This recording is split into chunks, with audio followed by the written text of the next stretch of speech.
On October 15th, 1844, in the quiet Prussian village of Rücken, a boy was born who would one day challenge the very foundations of Western morality and would go on to become one of the most influential philosophers of all time. His name was Friedrich Wilhelm Nietzsche. He was named after King Friedrich Wilhelm IV of Prussia, who celebrated his 49th birthday on the same day Nietzsche was born. Born into a devout Lutheran family, his father, Carl Ludwig Nietzsche, was a pastor. Piety and intellectual pursuits were the cornerstones of their home. Both sides of Nietzsche's family had extensive connections with the Lutheran Church. However, this idyllic beginning was short-lived. In 1849, when Friedrich was only 4 years old, his father died from a brain illness.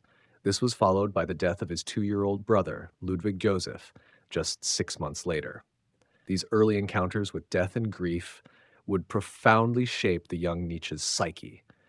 Following the tragedies, the family moved to Naumburg, where Nietzsche was raised in a household of 5 women: his mother, Franziska, his younger sister, Elizabeth, his maternal grandmother, and 2 aunts. This female-dominated environment fostered his intellectual and artistic inclinations. He was a shy boy who excelled academically and found companionship in literature and music. At the age of 14, Nietzsche's academic brilliance earned him a scholarship to the prestigious Schulpforta, a renowned Protestant boarding school. Here, he received a rigorous classical education, excelling in languages, literature, and music. He even started a music and literature club called Germania. In 1864, Nietzsche enrolled at the University of Bonn, initially studying theology and classical philology. However, he soon grew disillusioned with theology. The following year, he transferred to the University of Leipzig to focus solely on philology under the esteemed Professor Friedrich Wilhelm Ritschl. It was in Leipzig that he had a fateful encounter with the works of Arthur Schopenhauer, whose pessimistic philosophy resonated deeply with the young scholar. He also began a significant friendship with the composer Richard Wagner, whose music he revered. Nietzsche's academic ascent was meteoric. In 1869, at the unprecedented age of 24, and without having completed his doctorate, he was appointed as a professor of classical philology at the University of Basel in Switzerland, on the strong recommendation of Professor Ritschl.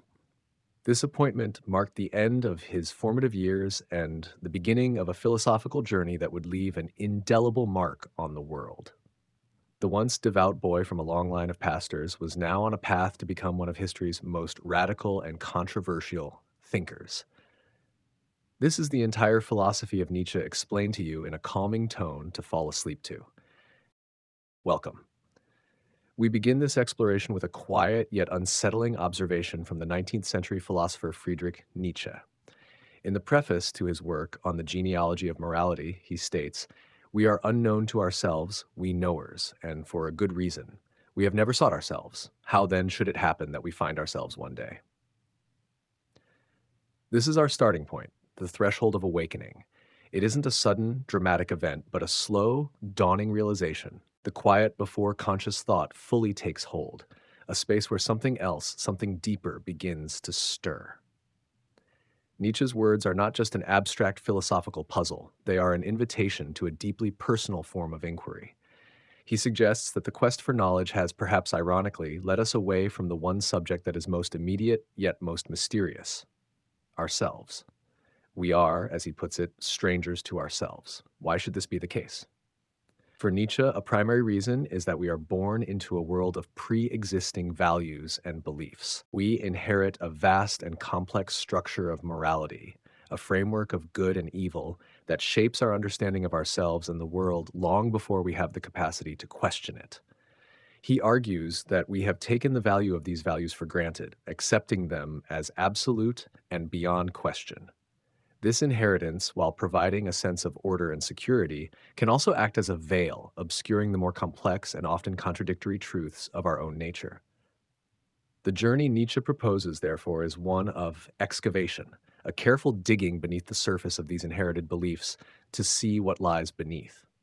It is in this quiet, introspective space that the soul, as he might frame it, makes its first tentative movement toward its own unborrowed light. This idea of self ignorance is not unique to Nietzsche. In fact, it echoes one of the most foundational statements in Western philosophy, attributed to Socrates: I know that I know nothing. This Socratic paradox isn't a declaration of nihilism or a rejection of knowledge. Rather, it is an expression of intellectual humility, the recognition that true wisdom begins with acknowledging the limits of one's own understanding. Socrates, proclaimed by the Oracle of Delphi as the wisest man, concluded this could only be because he, unlike others who claimed wisdom without knowledge, was at least aware of his own ignorance. This ancient insight paves the way for the kind of self-inquiry that Nietzsche would later champion. It suggests that the first step toward genuine self-knowledge is to let go of the pretense that we have already arrived. In the quiet moments of reflection, as we stand on this threshold, we are invited to consider a profound possibility: that the self we believe we know is not the complete picture.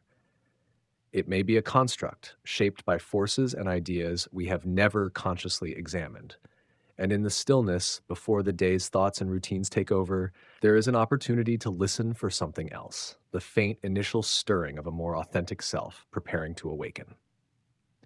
To understand this stirring of the soul, we must venture into the landscape of the unconscious mind, a concept that, while popularized by Sigmund Freud, has roots that stretch far back into philosophical and literary history. Freud defined the unconscious as a vast reservoir of feelings, thoughts, urges, and memories that exist outside of our conscious awareness. He believed that much of what resides in this hidden part of the mind is unacceptable or unpleasant, such as feelings of pain, anxiety, or conflict. According to Freudian theory, these repressed elements, though hidden, continue to exert a powerful influence over our behavior and decisions. Freud famously used the analogy of an iceberg to describe his model of the mind. The small portion of the iceberg visible above the water represents the conscious mind, our current thoughts, feelings, and perceptions.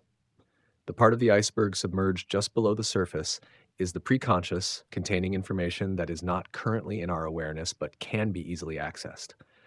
But the vast, unseen mass of the iceberg deep below the water represents the unconscious. This, for Freud, is the primary source of human behavior. It contains our basic instincts and drives, as well as memories and desires that are too painful or threatening to acknowledge. These hidden forces, he argued, reveal themselves in disguised forms through dreams or slips of the tongue, what are now famously known as Freudian slips. This idea of a hidden, active part of the psyche provides a powerful framework for understanding Nietzsche's assertion that we are unknown to ourselves. If so much of what drives us operates outside of our conscious control, then our perceived self, the I we present to the world and to ourselves, is only a fraction of the story. The inherited beliefs Nietzsche spoke of are often internalized so deeply that they become part of this unconscious landscape, shaping our reactions and values in ways we don't even recognize. The soul's first movement, then, can be seen as the moment when some of this unconscious material begins to push toward the surface, challenging the conscious ego's carefully constructed narrative. It's a moment of inner friction, a sign that the settled picture of who we are is perhaps incomplete or even false.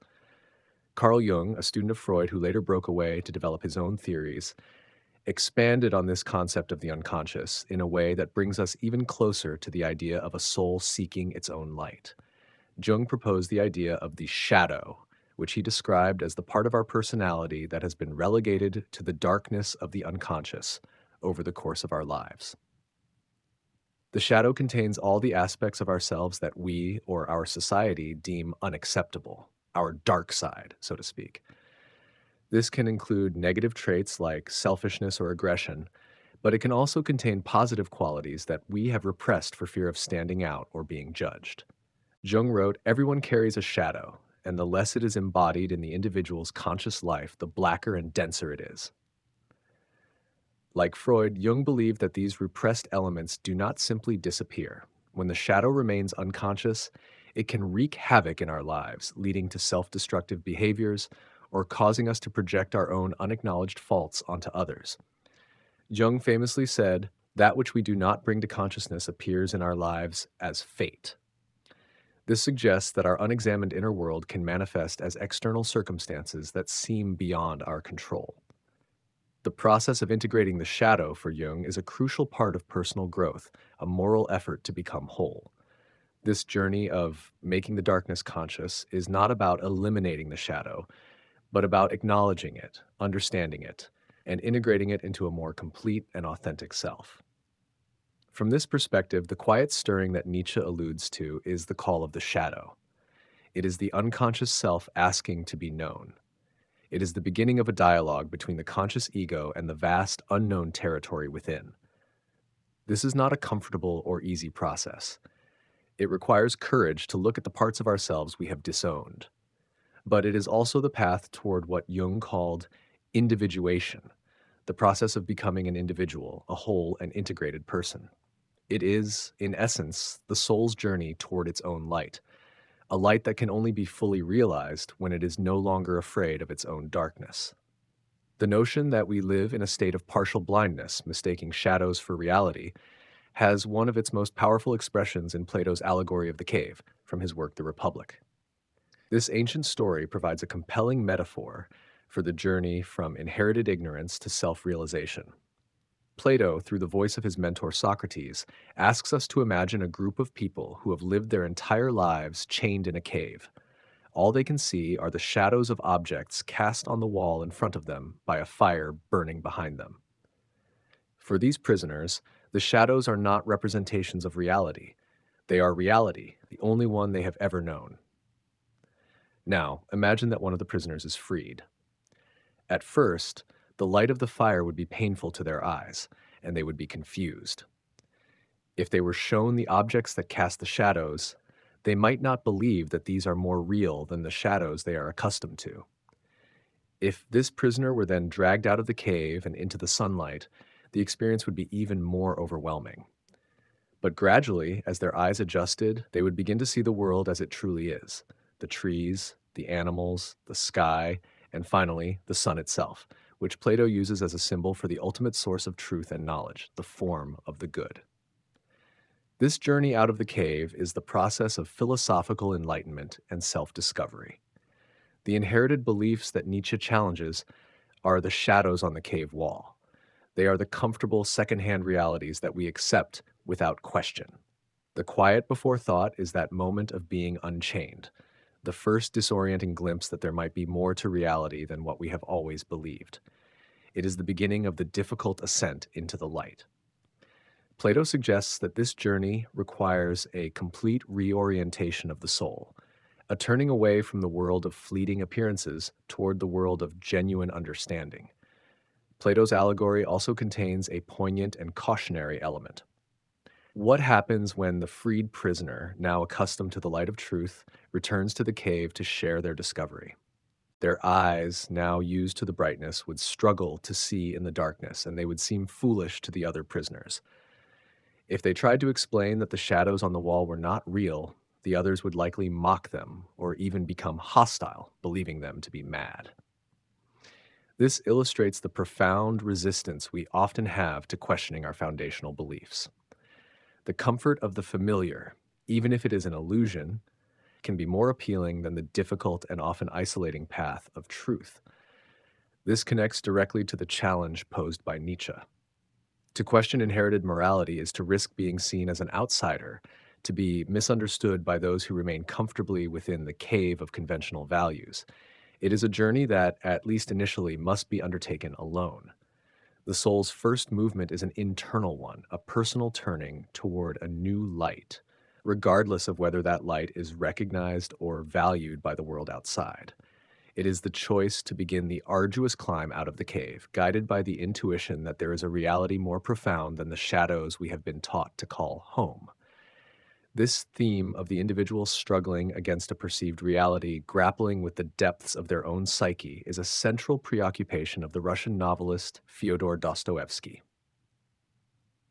Nietzsche himself, upon discovering Dostoevsky's work, famously called him the only psychologist from whom I had something to learn. Dostoevsky's characters are not simple or straightforward. They are living, breathing case studies of the divided self, often acting in ways that are contradictory, irrational, and self destructive. They are, in many ways, individuals wrestling with their own unknownness. Consider Raskolnikov from Crime and Punishment. He is a character consumed by a theory, an inherited idea from the intellectual currents of his time, that certain extraordinary men are beyond the bounds of conventional morality and have the right to transgress. This intellectual justification serves as the conscious rationale for his crime. However, the novel's true power lies in its depiction of the psychological aftermath, the overwhelming guilt, paranoia, and alienation that Raskolnikov experiences. This is not simply a matter of a guilty conscience in the traditional sense. It is the eruption of a deeper part of his psyche that his intellectual theory cannot contain or explain. His journey is a descent into the cavern of his own soul, where he is forced to confront the parts of himself that his rational mind had tried to deny. Dostoevsky's characters often live at the extremes in moments of crisis where the carefully constructed facade of the self breaks down. The Underground Man, another of his famous creations, is a stark example of a consciousness at war with itself, rebelling against the very laws of reason and self-interest. Through these literary explorations, Dostoevsky illustrates what happens when the inherited beliefs, be they rationalism, nihilism, or any other ism, fail to account for the full, often paradoxical nature of the human spirit. Both Nietzsche and Dostoevsky, though they arrived at different ultimate conclusions about faith and morality, were united in their focus on the inner life of the individual and the necessity of confronting the difficult, often dark truths that lie beneath the surface of convention. The awakening they describe is not a gentle unfolding, but a profound and often painful struggle, the soul's agonizing yet vital first movement toward a more authentic and therefore more complete existence. We now drift into a more challenging and perhaps more liberating space of inquiry. We move from the personal discovery that we are unknown to ourselves to a broader questioning of the very framework we use to judge ourselves and the world. This journey brings us to another of Friedrich Nietzsche's provocative assertions. There are no moral phenomena at all, but only a moral interpretation of phenomena. This statement lies at the heart of his project of reevaluating all values. It suggests that the concepts of good and evil, which we often experience as fundamental objective truths about the world, are not inherent properties of actions or events. Instead, they are lenses through which we view and make sense of the world. Morality, in this view, is not a discovery, but an invention, a human system of interpretation that has been layered onto existence. When we begin to see morality in this light as a framework rather than a fact, the rigid black and white categories we have inherited start to dissolve. The world, once neatly divided, begins to show its underlying complexity and nuance. It is in this space, beyond the fixed poles of good and evil, that a different kind of truth has room to breathe. To understand how radical this idea is, we must appreciate the degree to which our thinking is shaped by moral dualism. The opposition between good and evil is a foundational element in many religious and philosophical traditions. Think of the struggle between light and darkness in Zoroastrianism, or God and Satan in the Abrahamic faiths. These are powerful narratives that provide a clear sense of order and purpose. Nietzsche argues that this dualistic framework, particularly as it was developed and codified in Judeo-Christian thought, has come to dominate Western consciousness so completely that we have forgotten it is just one possible interpretation among many. He undertakes a genealogy of morals to trace this interpretation back to its origins. On the genealogy of morality, he famously distinguishes between two fundamental types of morality, master morality and slave morality. Master morality, he posits, arises from the ruling class, the powerful and the noble.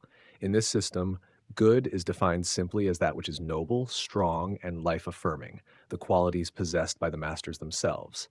Bad is merely a designation for that which is common, weak, or base. It is an afterthought, a contrast to their own excellence. Slave morality, on the other hand, is born from the oppressed, the weak, and the suffering. For this group, the good is not defined by their own qualities, but in opposition to their oppressors. They begin by defining the masters as evil. From this initial judgment, they derive their own good. that which is meek, humble, patient, and compassionate. The virtues of slave morality, Nietzsche argues, are the qualities of those who cannot enact their will directly upon the world. They are virtues born of necessity and resentment. Nietzsche controversially claims that this slave revolt in morality, beginning with ancient Judaism and culminating in Christianity, was a historical triumph. It inverted the aristocratic value equation, and its interpretation of reality became the dominant one in the Western world. By questioning the origins of these values, Nietzsche is not necessarily advocating a return to master morality. Instead, he is attempting to show that our dominant moral framework is not a divine revelation or a timeless truth, but a specific historical and psychological development with a particular perspective. This is the first step in moving beyond it. The idea that morality is not absolute, but is instead tied to culture, history, and perspective is known in philosophy as moral relativism. In its simplest form, it is the view that moral judgments are true or false only relative to a particular standpoint, for instance, that of a culture or a historical period, and that no standpoint is uniquely privileged over all others. This stands in direct opposition to moral absolutism, which holds that there are universal moral principles that are true for all people, in all places, at all times. Uh, the debate between relativism and absolutism is one of the oldest and most enduring in ethics. The ancient Greek historian Herodotus, in his histories, provides a classic illustration of this tension. He tells the story of the Persian king Darius, who brought together some Greeks and some members of the Calatian tribe. He asked the Greeks how much money it would take for them to eat the bodies of their dead fathers. The Greeks were horrified and said no amount of money could persuade them to do such a thing, as their custom was to cremate the dead. Darius then asked the Calatians, for whom the consumption of their dead fathers was a pious custom, what it would take for them to burn their fathers' bodies. They were equally horrified and begged him not to speak of such a dreadful act. Herodotus concludes from this, custom is king over all. This anecdote highlights the deep-seated nature of our moral and cultural practices. What seems obviously right in one context can seem obviously wrong in another. While this doesn't definitively prove that there are no universal truths, it does demonstrate the powerful role that culture and custom play in shaping our moral interpretations. Nietzsche's project can be seen as taking this observation a step further. He isn't just saying that different cultures have different customs. He is probing the psychological needs that these customs serve. He is asking why a particular group came to interpret the world in the way that it did. This examination of moral development is not confined to philosophy. In the 20th century, the psychologist Lawrence Kohlberg developed a highly influential theory on the stages of moral reasoning. Kohlberg proposed that individuals, as they mature, can progress through up to 6 distinct stages of moral development. In the early, pre-conventional stages, morality is understood in terms of obedience and punishment, and then later, self-interest. A child might think, it's wrong to steal because I'll get in trouble. In the conventional stages, which Kohlberg believed is where most adults operate, morality is defined by conforming to social norms and maintaining social order. Right and wrong are determined by what society, family, or the law dictates. The final 2 stages make up the post-conventional level. Here, an individual's understanding of morality transcends simple conformity. They begin to recognize that laws and social conventions are not absolute, but are social contracts that can be questioned and changed. At the highest stage, moral reasoning is based on abstract, universal ethical principles like justice, dignity, and equality. An individual at this level might conclude that a law is unjust and should be disobeyed, appealing to a higher principle of human rights. Kohlberg's model suggests that moral development is a process of moving from a rigid, black and white understanding to a more nuanced, principled, and reflective one. This psychological model mirrors the philosophical journey we are describing, the softening of rigid absolutes into a more discerning and thoughtful ethical awareness. As we let go of the comforting certainty of absolute good and evil, we are not necessarily left adrift in a sea of meaninglessness. Instead, we open ourselves up to a more complex and perhaps more honest understanding of our moral lives. Recent work in social psychology has further illuminated why morality feels so absolute to us, even if it is rooted in contingent factors. Jonathan Haidt, in his moral foundations theory, proposes that our moral judgments are often driven by quick intuitive flashes, which are then followed by slower, more deliberate reasoning that seeks to justify our initial intuition. Haidt and his colleagues have identified several innate and universally available psychological systems that they call the moral foundations. These include foundations like care harm, which makes us sensitive to suffering, fairness cheating, which relates to ideas of justice and proportionality, loyalty betrayal, which underpins our sense of group identity, authority subversion, which relates to respect for tradition and legitimate leadership, and sanctity degradation, which is tied to ideas of purity and avoiding contamination. According to this theory, different cultures and political ideologies prioritize these foundations differently. For example, individuals who identify as politically liberal tend to place a very high value on the care and fairness foundations, while those who identify as conservative tend to rely on all the foundations more or less equally. This can help explain why different groups can look at the same issue, say immigration or taxation, and come to starkly different yet deeply felt moral conclusions. They are, in a sense, using different moral taste receptors. Their interpretation of the phenomena is guided by a different blend of intuitive moral principles. This perspective helps us move beyond seeing moral disagreements as a simple matter of one side being right and the other being wrong, or one side being rational and the other being irrational.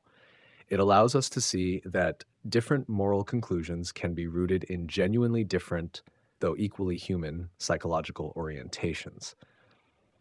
It does not mean that all moral positions are equally valid or beneficial, but it does encourage a degree of intellectual humility. It prompts us to ask not just, what do you believe, but why do you believe it? What moral foundation is being activated here? This approach embodies the spirit of moving beyond good and evil. It replaces condemnation with analysis and absolute judgment with an attempt to understand the underlying psychological and cultural grammar of morality. This dissolution of absolutes can be unsettling. The fear is that without a firm external anchor for morality, we risk falling into nihilism, the belief that life is without meaning, purpose, or value. If there is no objective good or evil, why be good? This is a question Dostoevsky wrestled with profoundly in his novels, famously encapsulated in the phrase often attributed to him, "If God does not exist, everything is permitted." This expresses the anxiety that without a divine lawgiver, morality collapses into a chaotic free-for-all. Nietzsche was acutely aware of this danger. He saw the decline of religious faith in Europe, what he called the death of God, as an event that would inevitably lead to a crisis of meaning. However, he did not see nihilism as the final destination. For him, it was a transitional phase, a dark valley to be passed through. The collapse of the old value system, while perilous, also created an unprecedented opportunity. It cleared the ground for the creation of new values. This is where truth, in this new, more nuanced sense, begins to breathe. When we are no longer bound by an inherited, one-size-fits-all morality, we are given a profound responsibility, the responsibility to create value for ourselves. This is not a call for hedonism or selfishness. On the contrary, it is a call to a higher form of self-discipline and self-creation. The individual who moves beyond good and evil is not someone who believes nothing is wrong, but someone who takes on the difficult task of forging their own ethical principles based on a clear-eyed affirmation of life in all its complexity, its joy and its suffering, its beauty and its terror. It is a shift from a morality of obedience to a morality of personal responsibility and artistic self-creation.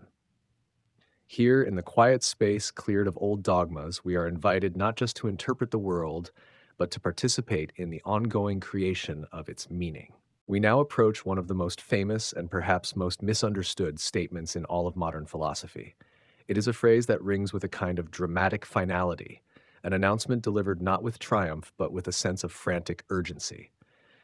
In his book, The Gay Science, Friedrich Nietzsche presents a short story, a parable, of a madman who runs into the marketplace in the bright morning hours, lantern in hand, crying out, "I seek God, I seek God." As he is met with laughter and mockery from the unbelievers gathered there, he turns on them and delivers his terrifying news. "Where has God gone?" he cried. "I shall tell you. We have killed him, you and I. We are all his murderers." The declaration, "God is dead, God remains dead, and we have killed him," is not a simple statement of atheism. Nietzsche is not merely observing that people no longer believe in God. He is doing something far more profound. He is announcing a major cultural event, the collapse of the foundational pillar upon which Western civilization, its morality, its meaning, and its sense of purpose had been built for nearly 2 millennia. The death of God is not a theological event, it is a historical and psychological one. It signifies the erosion of faith in the absolute, transcendent order that the Christian God once guaranteed. For Nietzsche, the people laughing in the marketplace are the most dangerous, for they have abandoned the belief but have not yet begun to comprehend the consequences. They are living in the twilight of old values, without realizing that the sun that casts those shadows has set. The tolling bell we hear is not for God's funeral, but an alarm for humanity, waking us up to a new and unnerving reality. This reality is a vast open space, a clearing where the old signposts have been removed. It is in this quiet clearing that the task of building meaning with our own hands and our own hearts begins. What precisely is lost when God dies? For Nietzsche, it is the loss of what philosophers call a transcendent anchor for truth and morality. For centuries, the existence of God provided a definitive answer to life's most fundamental questions. Why should I be good? Because God commands it. What is the purpose of my life and my suffering? It is part of a divine plan. What is true and what is false? That which aligns with God's ultimate reality. This framework provided a horizon of meaning that encompassed all of existence. It gave the world a sense of objective, eternal order. The death of God means that this horizon has vanished. Suddenly, there is no external divine authority to validate our moral codes or to give our suffering a higher purpose. The universe, once seen as a meaningful cosmos, now appears as a silent, indifferent chaos. Nietzsche describes the disorientation that follows this realization with powerful imagery. The madman asks, "Are we not straying as through an infinite nothing? Do we not feel the breath of empty space? Has it not become colder? Is not night continually closing in on us?" This is the feeling of nihilism. Nihilism is the conviction that life is without meaning, purpose, or intrinsic value. If there is no divine plan, no cosmic justice, no ultimate truth, then all our striving, our values, our notions of good and evil can start to seem arbitrary and baseless. This is the great danger that Nietzsche foresaw. He believed that the next 2 centuries of European history would be defined by the rise of this nihilism, as the full implications of the death of God slowly seeped into the collective consciousness. It would be a long, dark shadow cast by the event, leading to despair, political fanaticism, and a profound crisis of meaning. This fear was shared by one of Nietzsche's great 19th century contemporaries, the Russian novelist Fyodor Dostoevsky. Dostoevsky explored the consequences of this loss of faith through the tormented psychology of his characters. The famous phrase, often paraphrased from his novel The Brothers Karamazov, "If God does not exist, everything is permitted," captures the essence of this moral anxiety. For Dostoevsky, a devout Christian, the belief in God and the immortality of the soul was the only thing that could truly restrain human cruelty and provide a foundation for genuine love and morality. Without it, humanity was left with nothing but its own will, which he often depicted as capricious, proud, and destructive. Dostoevsky saw the coming nihilism and recoiled from it, arguing for a return to faith as the only antidote. Nietzsche saw the same nihilism, but argued that a return to the old faith was no longer possible or desirable. For him, the only way out was forward, through the nihilism to whatever lay on the other side. This brings us to the most crucial and hopeful aspect of Nietzsche's thought. The death of God, while being a perilous event, is also a profound opportunity. The empty space that the madman feels is not just a void, it is a clearing. It represents a new kind of freedom. For as long as humanity lived under the gaze of an absolute authority, it was in a state of adolescence. Its values were given to it, not created by it. With the removal of that authority, humanity is, for the first time, forced to create its own values. We are set free from the old commands, but we are also burdened with the ultimate responsibility for our own existence. This radical freedom and responsibility became the cornerstone of a major 20th century philosophical movement, existentialism. Thinkers like Jean-Paul Sartre, who was deeply influenced by Nietzsche, built their philosophy directly upon the foundation of a godless universe. Sartre's famous maxim, "existence precedes essence," is a direct response to the death of God. Traditionally, it was believed that God first had an idea of what a human being should be, our essence, and then created us. Our purpose was to live up to that preordained essence. For Sartre, this is no longer the case. We are first born, we first exist, thrown into the world without any predefined purpose or nature. It is only through our choices and actions that we create our essence, that we define who we are. Sartre described this condition as being condemned to be free. We are condemned because we did not choose to be created, yet we are free because, once thrown into the world, we are entirely responsible for what we make of ourselves. There are no excuses to be found in a divine plan or a fixed human nature. Every choice we make is a creative act, not only defining ourselves, but also presenting an image of humanity as we believe it ought to be.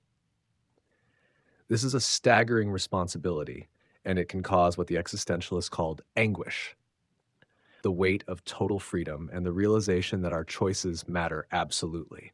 The space opened up by the death of God is, for the existentialist, the arena for this deeply serious project of self-creation. Another way to understand this transition is through the work of the sociologist Max Weber, who described the modern condition as the disenchantment of the world. Weber argued that the rise of science, rationality, and bureaucracy had systematically stripped the world of its magical, mystical, and sacred qualities. The world was no longer seen as a place animated by spirits and divine forces, but as a neutral, causal mechanism that could be understood, predicted, and controlled. This process of rationalization is the sociological parallel to Nietzsche's philosophical diagnosis. It leads to a world that is more efficient and predictable, but also colder and less meaningful. The challenge for the modern individual living in this disenchanted world is to find or create a sense of purpose and value in a place that no longer offers it ready-made. So how does one build meaning in this wide, quiet clearing? Nietzsche's answer lies in the figure of the Übermensch, or overman. This is not a tyrant or a hedonist, but a human being who has overcome the nihilism that follows the death of God. The overman is a creator of values. Having faced the meaninglessness of existence, they do not fall into despair, but instead affirm life in all its pain and joy and give it their own meaning. They treat their life as a work of art, shaping it according to a style and a set of values they have forged for themselves. This is an act of supreme psychological strength and artistic self-mastery. It is the ultimate answer to the question of what comes after God. We do. Humanity must now become its own source of meaning. This is not a project for everyone. Nietzsche believed that most people would flee from this terrifying freedom, preferring the comfort of new idols such as nationalism, political ideologies, or mindless consumerism to fill the void left by God. But for those few who could bear it, the free spirits, the death of God was a liberation. It was the moment the open sea became available, an invitation to a voyage of discovery into uncharted human potential. The Danish philosopher Søren Kierkegaard, writing a generation before Nietzsche, offered a different path. Kierkegaard also recognized the hollowing out of institutional Christianity, seeing it as a comfortable cultural habit rather than a passionate personal commitment. He argued that in a world where faith could no longer be taken for granted, the only authentic way to be a Christian was through a leap of faith. This was not a rational deduction, but a radical, subjective choice made in the face of uncertainty and absurdity. For Kierkegaard, meaning was found not by escaping into a new human-made system, but by making a deeply personal, non-rational commitment to the transcendent. While Nietzsche's solution was to create new values on earth, Kierkegaard's was to reestablish a personal relationship with the divine, a relationship based on faith alone, not on reason or social convention. Both Nietzsche and Kierkegaard, in their own ways, understood that the old world was passing away. They saw that meaning could no longer be passively inherited. It had to be actively chosen or created. The space that opens up in the wake of the death of God is precisely this space of radical choice. The tolling bell that Nietzsche's madman hears is an awakening. It signals the end of our collective childhood and the beginning of our maturity as a species. It is a call to take responsibility for the world and for the meaning of our lives within it. The silence that follows is not the silence of the void, but the quiet of a workshop where the difficult, patient work of building a human-centered meaning with our own hands and our own hearts can finally begin.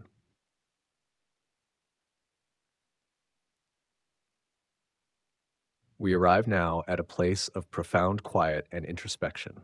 We are guided by another of Friedrich Nietzsche's well-known aphorisms from his work Beyond Good and Evil. Whoever fights with monsters should see to it that he does not become a monster. And if you gaze long into an abyss, the abyss also gazes into you. This image is not meant to be one of horror, but one of deep, reciprocal transformation. In the stillness of this thought, we are invited to peer into the unknown, into the vast emptiness left by the dissolution of old certainties. This abyss does not shout answers or offer explanations. It simply is. And in the silent exchange that occurs when we dare to look, we can come to know ourselves in a new way, to recognize our fragility, our tenderness, and to find a courage that is not based on defiance, but on acceptance. What is this abyss that Nietzsche speaks of? In the context of his philosophy, it is the direct consequence of the death of God. It is the vast, unstructured, and silent reality that confronts us once the frameworks of absolute morality and transcendent purpose have been removed. It is the infinite space the madman felt, the disenchanted world described by Weber. It represents the fundamental groundlessness of existence. There are no ultimate foundations, no guaranteed meanings, no cosmic safety net. For many, the initial glimpse into this abyss is terrifying. It evokes a kind of vertigo, a fear of falling into meaninglessness. Our natural instinct is to turn away, to fill the silence with noise, to grasp for new certainties to replace the old ones. But Nietzsche's aphorism suggests a different path. It invites us not to run from the abyss, but to gaze into it, to hold our attention on this difficult truth. The second part of the statement is where the real psychological depth lies. The abyss also gazes into you. This is a crucial turn. The act of looking is not a one-way observation. It is a mutual encounter. The abyss is not just an external void. It is also a mirror. When we gaze into the groundlessness of the external world, we are forced to confront the groundlessness within ourselves. This idea resonates powerfully with the depth psychology of Carl Jung. For Jung, the journey of individuation, of becoming a whole person, necessarily involves a confrontation with the unconscious. He spoke of the shadow, the repository of all the aspects of ourselves that we have repressed and disowned. This inner world is, in many ways, our personal abyss. To gaze into this inner abyss is to engage in the difficult work of making the darkness conscious. It means confronting the parts of ourselves we find unacceptable, our fears, our insecurities, our monstrous impulses. Jung believed that if we fail to do this, if we refuse to look, this unconscious material does not go away. Instead, it projects itself outward. We see our own shadow in others, leading to judgment, conflict, and a distorted view of the world. Or it can erupt unexpectedly, leading to self-sabotage or psychological distress. The abyss gazing back can be understood as this process of the unconscious making itself known. As we consciously turn our attention inward toward the unknown parts of our psyche, those parts begin to reveal themselves to our conscious mind. It is a dialogue without words, a slow process of recognition where the hidden self makes its presence felt. It is the moment we stop just looking at a map of ourselves and begin to explore the actual territory. This encounter between the human subject and a silent, indifferent universe is also the central theme of existentialist thought, particularly in the work of the French-Algerian philosopher Albert Camus. Camus defined the human condition through the concept of the absurd. The absurd, for Camus, is not a quality of the universe itself, nor is it a quality of humanity alone. It is the product of the clash, the confrontation between two things: our profound and persistent human desire for meaning, unity, and clarity, and the unreasonable silence of the world. We call out for answers, for a rationale behind our existence, and the universe offers none. This is the existential abyss. Camus uses the ancient Greek myth of Sisyphus to illustrate this condition. Sisyphus was condemned by the gods for all eternity to push a boulder up a hill, only to watch it roll back down each time he neared the top. His labor is futile, repetitive, and without hope of ultimate success. For Camus, Sisyphus is the absurd hero. He lives at the peak of this confrontation between his effort and the futility of his task. To gaze into the abyss, in Camus' terms, is to look squarely at the rock at the bottom of the hill and to understand the nature of one's fate without illusion. But Camus does not end on a note of despair. His famous conclusion to the essay is, "One must imagine Sisyphus happy." Where does this happiness come from? It comes from consciousness and rebellion. Sisyphus is most himself in the moment when he walks back down the hill to retrieve his stone. In that pause, he is fully aware of his condition. He is superior to his fate because he is conscious of it. His rebellion is not in trying to escape his punishment, but in continuing his task without the need for external hope or meaning. He finds meaning in the struggle itself. The gaze of the abyss, its silence, is what liberates him from false hope. It returns him to the concrete reality of his own life, his own body, his own effort. In this silent exchange, he becomes the master of his own days. This is a quiet, profound form of freedom, found not in changing one's fate, but in fully inhabiting it. This process of confronting a difficult reality and being transformed by it is not merely a philosophical abstraction.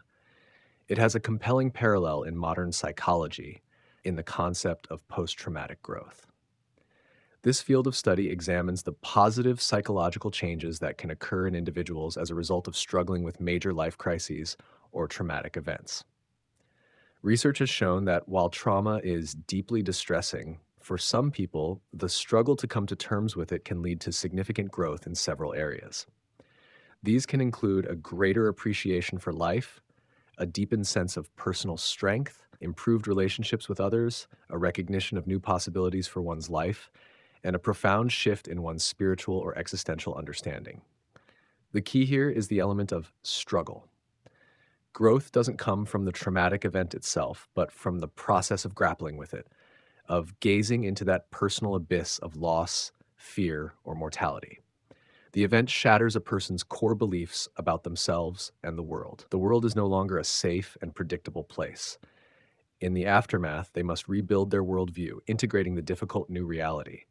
This process of cognitive and emotional reconstruction is where the growth happens. The abyss of their trauma gazes back, forcing them to reevaluate everything. In doing so, they can develop a new kind of resilience, one that is not about being unbreakable, but about being able to integrate brokenness into a more complex and compassionate understanding of life. This leads us to a deeper appreciation of the qualities mentioned in our theme, becoming tender, fragile, and unafraid. In a culture that often prizes strength as a form of invulnerability, gazing into the abyss teaches a different lesson. It reveals our inherent fragility. We are not all-powerful, we are not in control, and we are fundamentally vulnerable to suffering and loss. The first instinct may be to build thicker walls to create stronger armor, but the wisdom that comes from this encounter suggests the opposite. It is in the acceptance of our fragility that a true and lasting strength is found. This is the strength of vulnerability. It is a courage that does not deny fear, but acts alongside it. When we no longer have to spend enormous amounts of energy pretending we are not fragile, we can engage with the world more authentically. We can connect with others from a place of shared humanity, recognizing their fragility as we recognize our own. This leads to tenderness and compassion. The unafraid state is not a state of being without fear. It is a state of being no longer afraid of fear, no longer afraid of our own vulnerability. We have looked at the worst-case scenario, the groundlessness of existence, and we have survived the gaze. What is left is a quiet courage to live in the world as it is and to be who we are without pretense. The silent exchange with the abyss is ultimately a form of deep listening. It is a meditative state, a stepping back from the mind's constant need to analyze, categorize, and control. It is about allowing reality, both internal and external, to be what it is without judgment. In this quiet, receptive state, the division between the observer and the observed begins to blur. If you gaze long into an abyss, the abyss also gazes into you. The subject and object become linked in a silent loop of awareness. This is not about finding rational answers in the void. The abyss has no answers to give. The transformation occurs entirely within the gazer. We don't come away with a new set of facts, but with a new way of being. We learn that we do not need an absolute foundation to stand, that we can find our balance in the midst of uncertainty. And in this process, we come to know ourselves not as solid, unchanging entities, but as beings in constant, fluid dialogue with the great, silent mystery of existence. We now consider the organic, living nature of the psyche and the necessity of its continual growth. We are guided by a powerful biological metaphor used by Friedrich Nietzsche. The snake that cannot shed its skin must die. As well, the minds which are prevented from changing their opinions, they cease to be mind. This single image captures a profound truth about our inner lives. The beliefs, identities, and values we hold are like a skin. They provide structure, protection, and a way of interfacing with the world. But as we live, learn, and experience, we grow. If our intellectual and psychological skin does not grow with us, it becomes a constraint, a prison. Eventually, it becomes fatal to the life of the mind. The soul, to remain alive, must unbind itself. This process of shedding what no longer fits is not an act of loss, but the very definition of transformation. It is the path of what Nietzsche called the free spirit. The free spirit, or Freigeist in German, is one of Nietzsche's most important and subtle concepts. It is crucial to understand that the free spirit is not simply a rebel or a contrarian. A person who defines themselves merely by their opposition to the mainstream is still bound to it. Their identity is still determined by what they are fighting against. They are chained to their enemy. The free spirit is something different. They are not defined by opposition, but by a positive driving curiosity. They are best understood not as a fighter, but as a wanderer. Their primary motivation is a desire for knowledge, not knowledge as a collection of facts, but as a continual process of seeing the world in new ways. The free spirit has, as Nietzsche says, escaped from himself. This escape is a journey with several key characteristics. First, the free spirit is characterized by a certain light-footedness. They do not allow themselves to become weighed down by their convictions. This doesn't mean they are flippant or lack principles. It means they hold their beliefs tentatively, as hypotheses to be tested rather than as dogmas to be defended. They understand that any perspective is just that, a perspective, a view from one particular corner. They are willing and even eager to abandon a viewpoint if a more compelling one comes along. This intellectual lightness allows them to move freely through different ideas and systems of thought without getting stuck. They are wanderers in the landscape of the mind, and a wanderer must travel light. Second, the free spirit is an experimenter.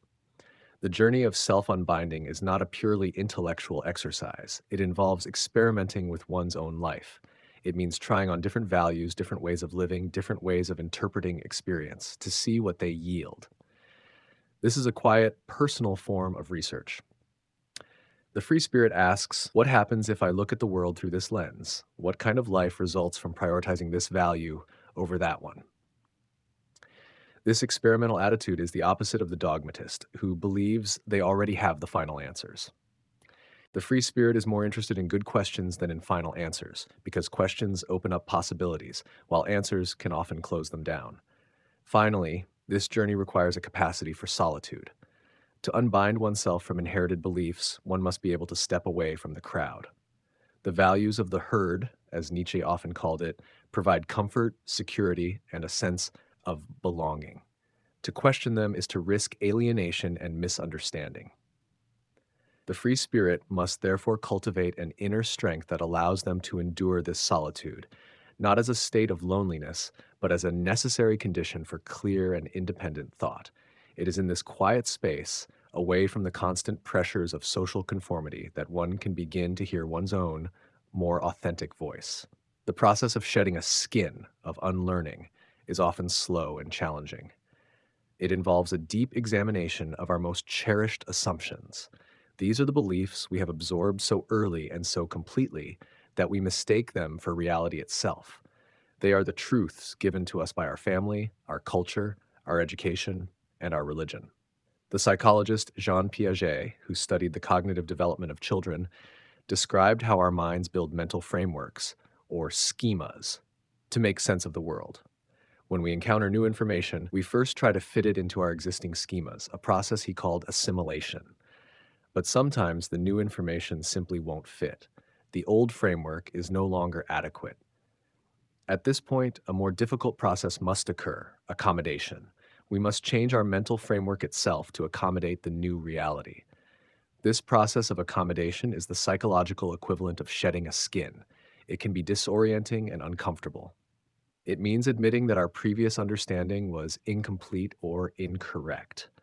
For an adult, this can feel like a threat to one's very identity because we so often fuse our sense of self with our beliefs. But for the free spirit, this moment of cognitive dissonance is not a crisis. It is an opportunity. It is a sign that growth is happening. It is the feeling of the old skin becoming too tight, heralding the emergence of a new, more expansive understanding. This is the essence of moving from a fixed mindset to a growth mindset, a distinction popularized by the psychologist Carol Dweck. An individual with a fixed mindset believes their qualities and ends are static traits. They avoid challenges for fear of failure. An individual with a growth mindset, however, believes their abilities can be developed through dedication and hard work. They embrace challenges as opportunities to learn.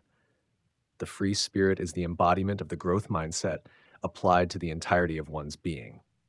This journey of shedding and renewal is also at the core of Carl Jung's concept of individuation. For Jung, becoming a psychologically whole and complete individual is the central task of the second half of life. This process involves differentiating oneself from the collective consciousness. In our youth, we form our initial identity, our ego or persona, by identifying with the roles and expectations of our society. This persona is a necessary social skin. But as we mature, our deeper, unique self calls for expression. To answer this call, we must begin to distinguish between our socially conditioned persona and who we truly are.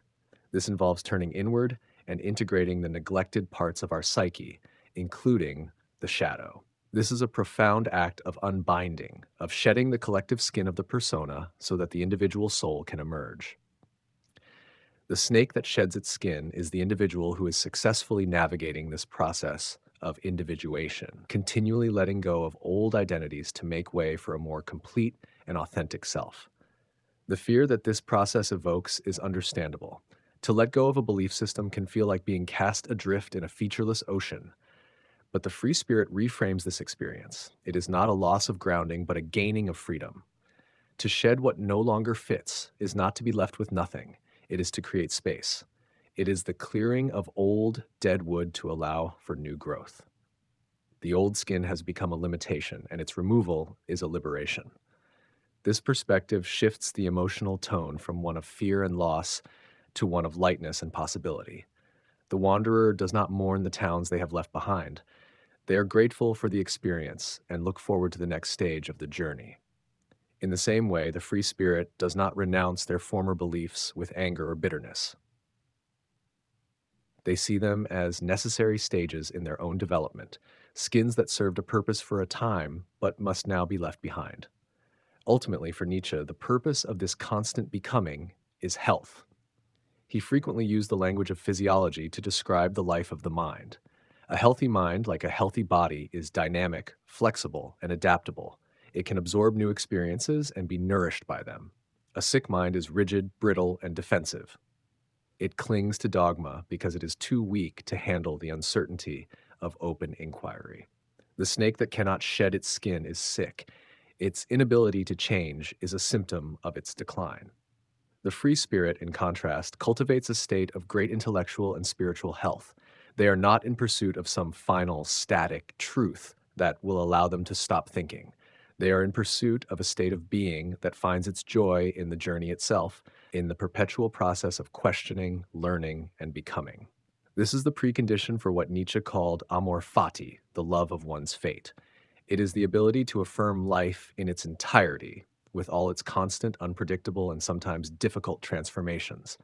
The free spirit can say yes to life, not in spite of its changes, but because of them. To unbind the soul is not to destroy it, but to allow it to truly live. We come now to the central animating principle of Friedrich's later philosophy, a concept that is as frequently misunderstood as it is profound. We approach the idea of the will to power. The phrase itself often conjures images of tyranny, domination, and the ruthless pursuit of control over others. This interpretation, colored by the political catastrophes of the 20th century, is a distortion of the subtle and deeply psychological concept Nietzsche intended. He states it plainly and universally: life itself is will to power. This is not primarily a political or military doctrine, it is a metaphysical one. It suggests that the most fundamental driving force of all existence in every living thing is not merely to survive, but to grow, to expand, to overcome resistance, and to express its inherent strength. When we reframe it in this way, we see it not as power over others, but as power toward oneself. It is a quiet inner surge, the intrinsic desire to rise, to shape, and to become more. It is the current of evolution that flows through us even in stillness, the process by which, even in sleep, the self becomes. To grasp this gentler, more accurate understanding of the will to power, we must first distinguish it from other concepts. It is not, for instance, the same as the simple will to survive. For Nietzsche, survival is merely a secondary consequence of a much more active and affirmative drive. An organism that only sought to survive would be purely reactive, conserving its energy and avoiding danger. But life, as we observe it, does much more than that. It actively seeks to expand its reach.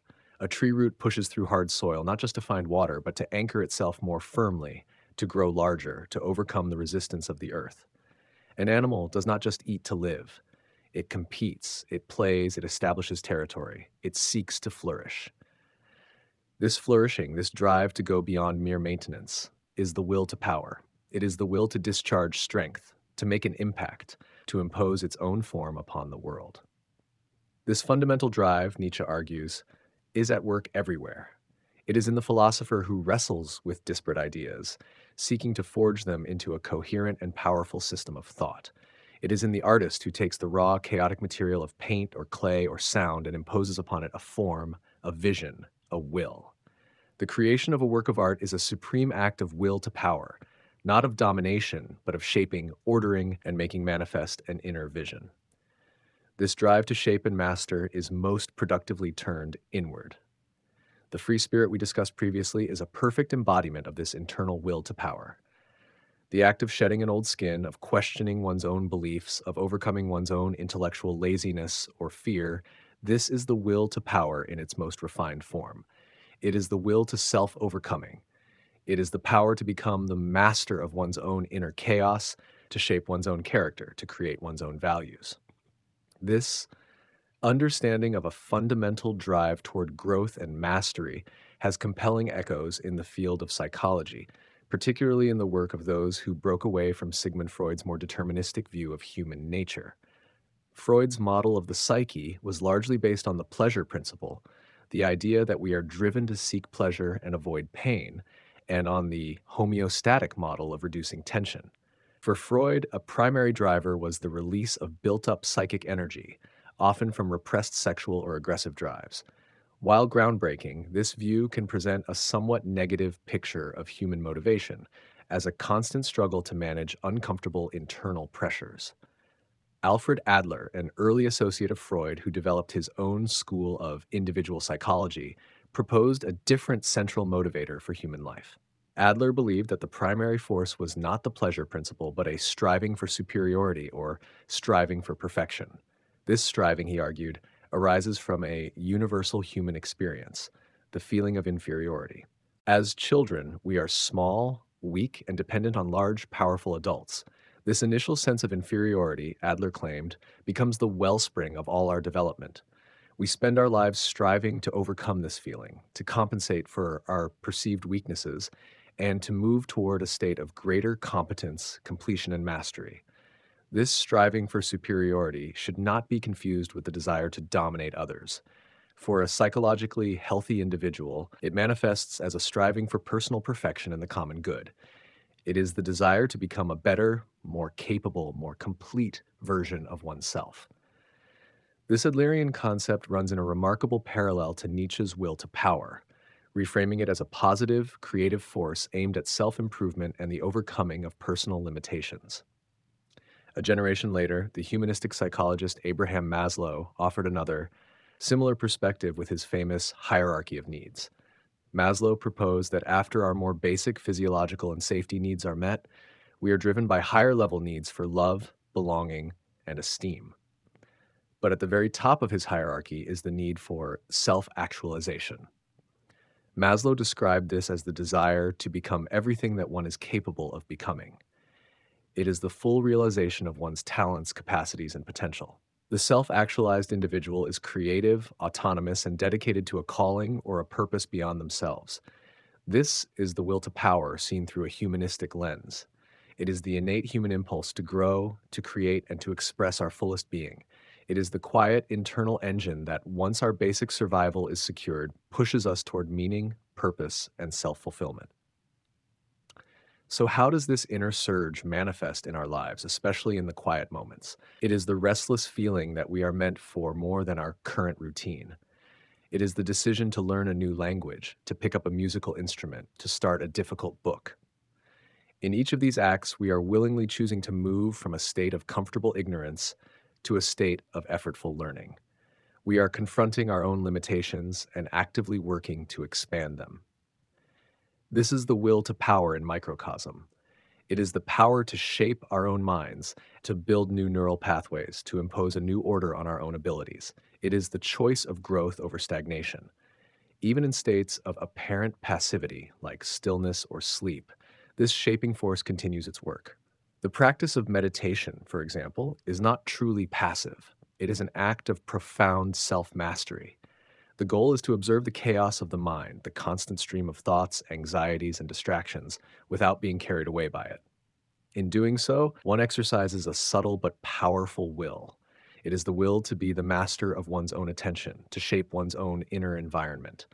The calm that results is not an absence of energy, but a beautifully ordered and focused energy. And what of sleep? The most passive state we know? Here, too, the self becomes. The psychoanalytic tradition has long understood dreams as a deeply active and meaningful process. For Freud, dreams were the royal road to the unconscious, a place where repressed wishes and desires, disguised in symbolic form, could find expression.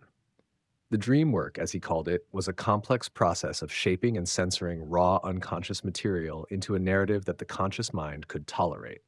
For Jung, dreams were even more purposive. He saw them as the psyche's natural way of communicating with the conscious ego, offering guidance, revealing imbalances, and pushing the individual toward wholeness, or individuation. In the Jungian view, the figures and stories in our dreams are parts of ourselves striving for integration. In the quiet theater of the mind at night, the psyche is actively working. It is striving for balance, for resolution, for growth. It is an unconscious expression of the will to power, the ceaseless, lifelong project of self-creation, which does not stop when the lights go out. Life itself, in all its forms, is a reaching, a striving, a becoming. The will to power is the name Nietzsche gave to this quiet, relentless, and beautiful surge that animates all things. It is the power that resides not in the clenched fist, but in the unfolding leaf and in the ever-evolving human soul. We conclude our journey in the realm of art, beauty, and creation. Here, in the space where human consciousness grapples with the raw material of existence, we find what might be the most profound and comforting response to the challenges we have explored. We take as our guide a statement from Friedrich Nietzsche's very first book, The Birth of Tragedy. He proposes, with a quiet intensity, that only as an aesthetic phenomenon is existence and the world eternally justified. This is not a dismissal of truth or a retreat into fantasy. It is, rather, a radical reframing of how we find meaning in a world that is inherently filled with struggle and suffering. It suggests that beauty and suffering are not opposites, but are deeply, inextricably intertwined. The highest form of meaning, Nietzsche argues, is born from this union, from the fusion of what he calls the Dionysian chaos and the Apollonian form. It is in this artistic process that we find a way to affirm life, not by explaining its hardships away, but by transforming them into something beautiful. In this, we are all potential artists. Even in our dreams, we take the raw data of our lives and shape it, turning sorrow into symbolic song and silence into a kind of inner music. To understand this aesthetic justification of life, we must first understand the two primal artistic forces that Nietzsche identified, naming them after two Greek gods, Apollo and Dionysus. These are not merely literary devices. They represent two fundamental and seemingly contradictory impulses that lie at the heart of nature and of the human psyche.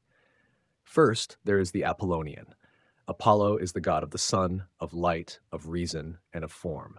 He is the patron of the sculptor who takes a formless block of marble and gives it clear, definite boundaries, creating a recognizable and beautiful individual figure. The Apollonian impulse is the drive toward order, clarity, measure, and individuation. It is the principle that separates things, that draws lines and creates distinctions. It is the force that allows us to see ourselves and the world as a collection of distinct, stable objects and individuals. Nietzsche's primary metaphor for the Apollonian world is the dream. In a dream, our mind creates a world of vivid images and clear forms. It is a world of beautiful illusion. We see people, places, and events that feel entirely real, yet they are our own creation. This dream world for Nietzsche is a necessary and beautiful veil that we cast over reality. It allows us to live and function without being constantly overwhelmed by the underlying chaos of existence.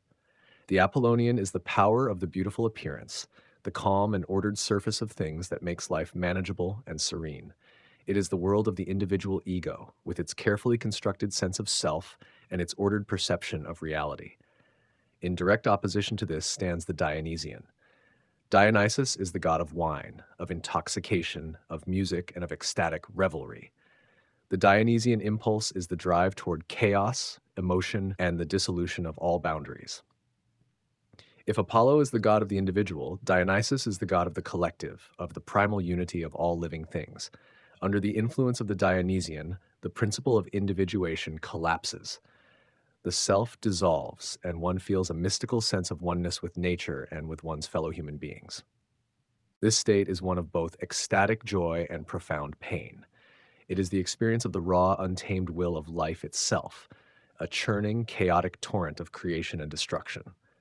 Nietzsche's primary metaphor for the Dionysian is intoxication, or perhaps more primally, music. Music, especially rhythmic, non-verbal music, does not present us with clear images like a sculpture does. Instead, it acts directly on our emotions, bypassing our rational intellect and plunging us into a sea of feeling. The Dionysian reveals the fundamental, underlying truth of the world that the Apollonian veil of illusion is designed to hide. That at its core, life is a constant, painful, and yet joyful process of flux and change, a primal contradiction. This is the abyss we have spoken of, the raw terror and wonder of existence. For a time, Nietzsche explains, these two forces existed separately in Greek art. There was the Apollonian art of sculpture and epic poetry, like Homer's Iliad, with its noble, clearly defined heroes. And there was the Dionysian art of wild, ecstatic music and dance.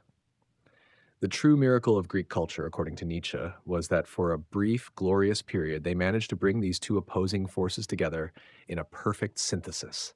That synthesis was Attic tragedy, the plays of authors like Aeschylus and Sophocles. This is the heart of Nietzsche's argument. Greek tragedy at its height was the ultimate art form because it was a fusion of the Dionysian and the Apollonian. On the stage, the audience witnessed a story with clear individual characters, the Apollonian element. They saw Oedipus or Prometheus or Antigone, figures with distinct personalities and motivations, speaking in measured, poetic language. This provided the form, the structure, the beautiful illusion. But the driving heart of the tragedy, Nietzsche argues, was the chorus. The chorus did not merely comment on the action. It was the voice of the Dionysian. Through its music, its chanting, and its dance, the chorus connected the audience to the primal, collective suffering and ecstasy that lay beneath the individual story. Through this artistic medium, the Greek audience was able to gaze directly into the Dionysian abyss. They experienced the terror, the suffering, and the fundamental meaninglessness of the individual's fate in the face of a chaotic universe. They saw their heroes, noble and great, destroyed by forces beyond their control. But they were not crushed by this vision. The Apollonian form, The beauty of the poetry, the nobility of the characters, the satisfying structure of the plot acted as a protective lens. It transformed the raw horror of the Dionysian truth into a sublime and beautiful spectacle. The audience could experience the profound underlying reality of suffering without being annihilated by it. They could leave the theater not in a state of pessimistic despair, but in a state of strange metaphysical comfort, having witnessed and affirmed the terrible beauty of life. This is what Nietzsche means when he says, existence is justified as an aesthetic phenomenon. Art, specifically tragedy, does not try to solve the problem of suffering with rational arguments or moral lessons. It does not say, Oedipus suffered for this reason, and here is what you should learn from it. Instead, it presents suffering as an integral part of a beautiful and powerful whole. It allows us to face the worst that life can offer and find it not just bearable, but meaningful and sublime. This philosophical insight has deep and powerful connections to modern psychological thought, particularly in how we understand the processing of difficult emotions. Sigmund Freud's concept of sublimation offers a direct parallel.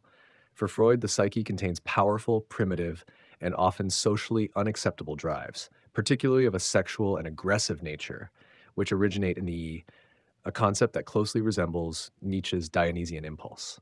These drives create tension and demand release.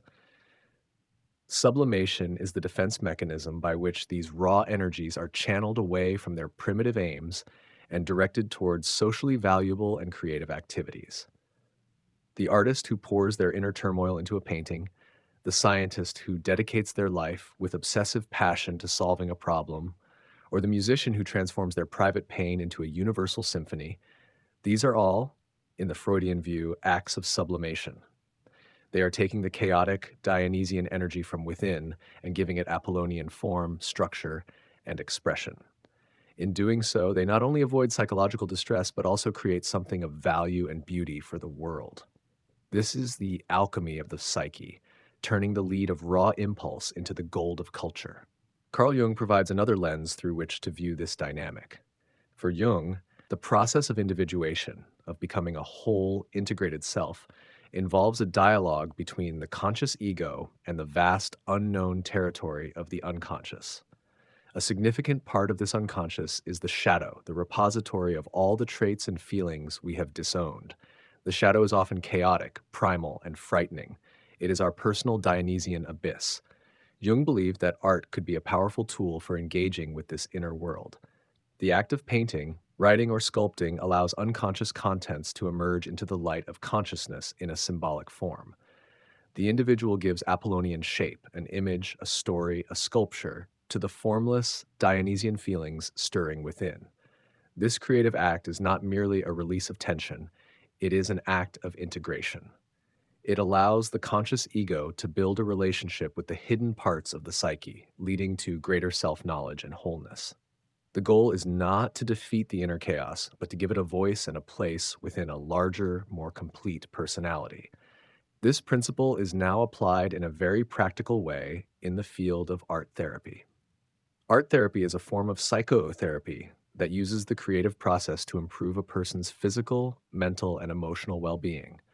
It is based on the belief that the act of artistic self-expression can help people resolve conflicts, manage behavior, reduce stress, and increase self-awareness. A therapist might encourage a client struggling with grief, for example, to express their feelings through color and shape rather than words. The client is not judged on their artistic skill. The focus is on the process itself. This process allows for the externalization of complex and painful feelings that may be difficult to articulate verbally. It is a direct application of Nietzsche's insight. It allows the individual to confront their personal Dionysian chaos, their grief, their trauma, their fear, and contain it within an Apollonian form, the artwork itself. In doing so, they do not erase the suffering, but they can begin to integrate it, to find meaning in it, and to transform it into something they can look at and understand. Finally, let us return to the dream. As we prepare for sleep, we stand at the threshold of our own personal, nightly act of aesthetic creation. The day's events, our anxieties, our hopes, our memories, the myriad of sensory inputs, this is the raw, chaotic, Dionysian material of our lives. As we drift into sleep, our mind, the ultimate artist, begins its work. It does not simply replay the events of the day. It selects, distorts, combines, and symbolizes. It takes this raw data and weaves it into the structured narrative form of a dream, an Apollonian creation. The dream has characters, settings, and a plot, however strange it may be. In this sense, every night our psyche engages in its own form of tragedy.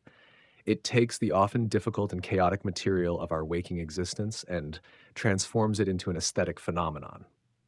It justifies our day, not by rationally explaining it, but by turning it into a story. We are all artists in our sleep, constantly shaping our own experience, finding a way to contain the vastness of our inner lives in the beautiful, fleeting forms of our dreams.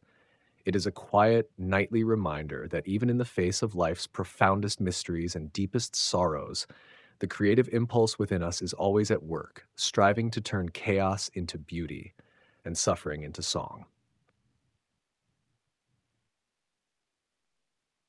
We arrive at the final and perhaps most powerful thought experiment in our exploration of Friedrich Nietzsche's philosophy. It is a concept he called his most abyssal thought, an idea that serves as the ultimate test for one's love of life. He introduces it not as a dry philosophical doctrine, but as a quiet, haunting question posed to you in your most solitary moment. Imagine, he writes in The Gay Science, that a demon were to creep after you into your loneliest loneliness and say to you, "This life as you now live it and have lived it, you will have to live once more and innumerable times more, and there will be nothing new in it, but every pain and every joy and every thought and sigh and everything unutterably small or great in your life must return to you, all in the same succession and sequence." The demon asks, would you throw yourself down and gnash your teeth and curse him? Or have you once experienced a tremendous moment when you would have answered him, "You are a god, and never have I heard anything more divine"? This is the eternal recurrence. This gentle yet profound challenge that floats by in the quiet of the night is not presented as a scientific theory about the nature of the cosmos. Nietzsche is not seriously arguing that time is a circle and that we are doomed to repeat our lives. To focus on whether it is literally true is to miss the point entirely. The power of eternal recurrence lies in its function as a hypothetical question, a psychological tool of immense weight. It is a lens through which to evaluate one's own existence. If every single moment of your life, from the most sublime joy to the most agonizing sorrow, from the most mundane detail to the most significant turning point, were to return exactly as it was an infinite number of times, could you affirm it? Could you say yes to the entire package without wishing to edit out a single part? In the hush of night, this question invites us to weigh our lives, not with a spirit of regret for what has passed, but with a newfound reverence for the significance of every moment. The question of eternal recurrence acts as a new kind of moral compass.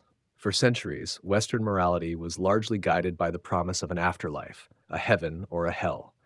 Our actions in this life were judged based on their consequences in another, future world. This framework, Nietzsche argued, fundamentally devalued this life, turning it into a mere prelude, a dress rehearsal for the real show. Other philosophical systems, like utilitarianism, judge an action based on its outcome, whether it produces the greatest good for the greatest number.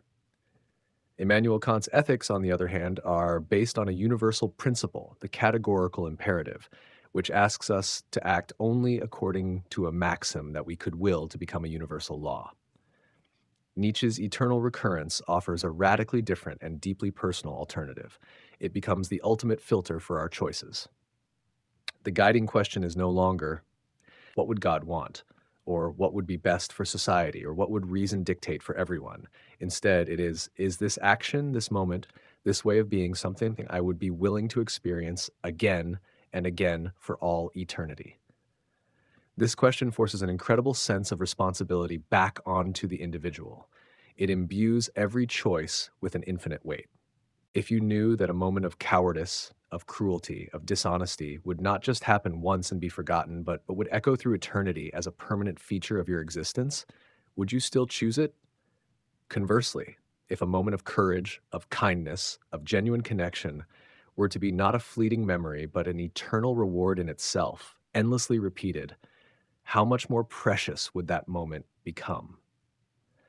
The eternal recurrence transforms our perspective on time. The present moment is no longer just a stepping stone to a future goal. It becomes the only thing that truly matters, because it is, in this thought experiment, eternal. It encourages us to live each moment as if it were the definitive one, to fill it with a meaning and intensity worthy of infinite repetition. This is the highest expression of what Nietzsche called amor fati, the love of one's fate. It is one thing to accept one's life, to resign oneself to the facts of one's biography. It is another thing entirely to actively love it, to will it in its totality. Amor fati is the state of mind of the person who can look upon their entire life, with all its triumphs and all its tragedies, all its beauty and all its ugliness, and say, yes, I would not have it any other way. I will this to be my life now and forever. To be able to say yes to the demon's question is the ultimate act of amor fati. It means that you have reached a point where you can affirm not just the good parts of your life, but also the painful parts. You recognize that the suffering you endured, the mistakes you made, the periods of confusion and despair were all necessary ingredients in the person you have become.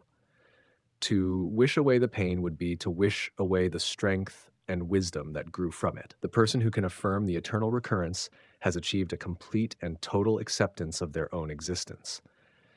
This radical affirmation of life in its entirety stands in stark contrast to what Nietzsche saw as the life-denying tendencies of many traditional philosophies and religions. The idea of an original sin, for example, posits that existence is fundamentally flawed from the start. The Buddhist concept of life as dukkha, or suffering, from which one seeks liberation, also places the ultimate value on escape from the cycle of existence. Nietzsche's thought moves in the opposite direction. Instead of seeking an escape from life, the goal is to dive more deeply into it, to embrace it so fully that one would be willing to do it all over again. This requires a reevaluation of suffering. In this framework, suffering is not a punishment, nor is it a problem to be eliminated. It is an indispensable part of the texture of life, a catalyst for growth, and a necessary counterpoint to joy. As Nietzsche wrote elsewhere, that which does not kill me makes me stronger. The eternal recurrence asks us to take this idea to its ultimate conclusion, to see suffering not just as a means to an end, but as a part of the beautiful, terrible whole that we are willing to affirm. This perspective finds a powerful real-world echo in the work of the psychiatrist and Holocaust survivor Viktor Frankl. In his book, Man's Search for Meaning, Frankl describes his experiences in Nazi concentration camps and develops his therapeutic approach, known as logotherapy. Frankl observed that the prisoners who were most likely to survive were not necessarily the physically strongest, but those who were able to hold on to a sense of meaning and purpose, even in the midst of unimaginable suffering. He famously concluded that everything can be taken from a man but one thing, the last of the human freedoms, to choose one's attitude in any given set of circumstances, to choose one's own way.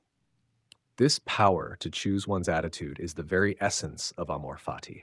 Frankl's experience is a testament to the fact that meaning can be found even in the most extreme situations. The ability to say yes to life does not depend on having a pleasant life, but on having a meaningful one. The eternal recurrence is a tool that helps us cultivate this meaning-making capacity. It challenges us to find a purpose and a value in our present circumstances, no matter what they are, that would make them worthy of eternal repetition. The figure who could truly and joyfully affirm the eternal recurrence is Nietzsche's ideal, the Übermensch, or Overman. This is not a biological evolution, but a psychological one. The Overman is the individual who has overcome the need for external sources of meaning, who has created their own values, and who has the strength to take full responsibility for their existence. The ability to say yes to the demon is the defining characteristic of this higher type of human. It signifies a complete mastery over oneself and one's own life. It is the ultimate expression of the will to power turned inward, the power to redeem one's own past by affirming it in the present. The Overman does not suffer from regret, because regret is a form of willing backwards, a desire for the past to have been different. Instead, they transform the past by integrating it into a willed future. They say of everything that has ever happened, "Thus I willed it." thereby turning every accident and every necessity into an act of their own creative will. In the quiet of the night, as we lie on the threshold of sleep, the question of eternal recurrence can serve as a gentle meditative practice. It is not meant to create anxiety, but to foster a sense of reverence. Think of a small, simple joy from your day: the taste of a morning coffee, a kind word from a stranger, the feeling of sunlight on your skin. Would you live that moment again? The answer is almost certainly yes. Now think of a moment of difficulty, a frustrating task at work, a brief feeling of sadness, a moment of impatience. This is where the challenge deepens. Can you see that moment too, as part of the necessary tapestry of your day, of your life? Can you accept it without condemnation? The goal of this quiet reflection is not to achieve a perfect, unwavering yes to every single second. It is to practice the attitude of affirmation. It is to train our minds to look for the value in our experience as it is, rather than constantly comparing it to an imagined ideal. It is a way of cultivating gratitude, not just for the peaks, but for the entire landscape of our lives. As this thought experiment settles into the mind, it can have a profound calming effect. It dissolves the frantic chase for a better future, a future where things will finally be right. It gently insists that this moment, right now, is the only one that matters, because this moment is eternal. This realization can bring a deep sense of peace. It frees us from the burden of perfecting our lives and instead invites us to inhabit them more fully. The eternal recurrence is Nietzsche's final greatest gift. It is a simple question that contains a whole philosophy of life. It is a quiet bell tolling in the night, reminding us that our lives, exactly as they are, with every flaw and every flicker of grace, are worthy of our deepest reverence, our most courageous love, and our most resounding, eternal yes. Our journey through this landscape of the soul culminates in the figure who walks out of the wilderness to bring these ideas into the world. We turn to Friedrich Nietzsche's great prose poem, Thus Spoke Zarathustra, and its central proclamation, I teach you the overman. Man is something to be overcome. This is not a command, but an invitation. From the high mountains of his solitude, the prophet Zarathustra descends, his heart overflowing with a wisdom ripened by 10 years of quiet contemplation. The truth he carries is not a new set of laws, but a new vision of human potential. The Overman, or Übermensch, is not a perfected, final form of humanity, but a direction, a goal, a deeper and stronger kind of human being shaped by the fire of self-overcoming and the profound love of life. In exploring his teaching, we are, in a sense, following his footsteps down from the mountain and into the unknown territory of our own potential. First, it is important to understand the figure of Zarathustra himself. Nietzsche's choice of this name is deeply significant and intentionally ironic. The historical Zarathustra, also known as Zoroaster, was an ancient Persian prophet who is credited with founding one of the world's first monotheistic religions. A core feature of his teaching was a strong moral dualism, a cosmic struggle between a good, creative God and an evil, destructive spirit. It was this tradition that helped establish the very framework of absolute good and evil that Nietzsche's entire philosophy sought to dismantle. By having his own New Zarathustra be the one to announce the death of God and to preach a message beyond good and evil, Nietzsche is performing a powerful symbolic act. He is suggesting that the one who first created these values must be the one to overcome them. The New Zarathustra represents the overcoming of this ancient moral perspective, returning to humanity to undo the error he, in his original form, had set in motion. After his long solitude, Zarathustra's wisdom becomes so great that it is like a sun so full of light it must shine, or like a honey-filled honeycomb so heavy it must be offered to others. His descent is not motivated by a sense of duty or a desire for power, but by a kind of overflowing generosity. He must give his wisdom away. He goes to the people in the marketplace, the heart of everyday life, and begins to teach. His central message is the overman. Man, he proclaims, is a rope tied between beast and overman, a rope over an abyss. This is a crucial metaphor. Humanity, as we currently exist, is not a final destination. We are a transitional stage. We have one foot still in our animal past, with its instincts and herd behaviors, but we are reaching towards something higher. We are a bridge, and the point of a bridge is not to be a permanent dwelling place, but to be crossed. To be something that must be overcome is not a negative judgment. It is a recognition of our own inherent dynamism, our capacity for growth. The concept of the overman has been tragically and deliberately misunderstood. It was notoriously co-opted and distorted by Nietzsche's sister, Elisabeth Förster Nietzsche, and later by the Nazi regime, to promote an ideology of racial purity and Aryan supremacy. This is a complete perversion of Nietzsche's thought. The overman is not a member of a master race. The overcoming he speaks of is not a domination of other, lesser people. It is a deeply personal and psychological process. Every individual has the potential to overcome themselves, to overcome their own laziness, their own fears, their own pettiness, and the comfortable secondhand morality of the herd. The overman is the one who succeeds in this constant act of self-mastery. What then defines this higher type of human? First and foremost, the overman is the creator of new values. This teaching follows logically from the death of God.